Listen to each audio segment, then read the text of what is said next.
Hoy Marian, puno na yung swimming pool natin. Maligo na tayo. Hindi pa to puno. Mauna ka na lang maligo, Sophia.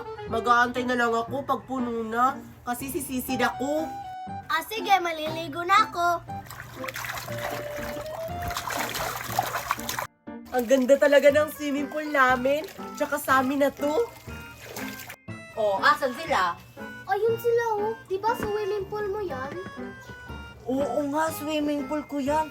Paano nila nakuha? Di ba naanod na yun? Tagal naman mapuno. Lagot kayo. Uy, Marian, akin na yung swimming pool ko. Anong sa'yo, Queenie? Sa amin na to. Kasi naanod to. Tapos, kami yung kumuha. Oo nga. Hindi naman kayo yung bumili niyan ah. Yung mami ko naman. Tinapon na to ni Mickey.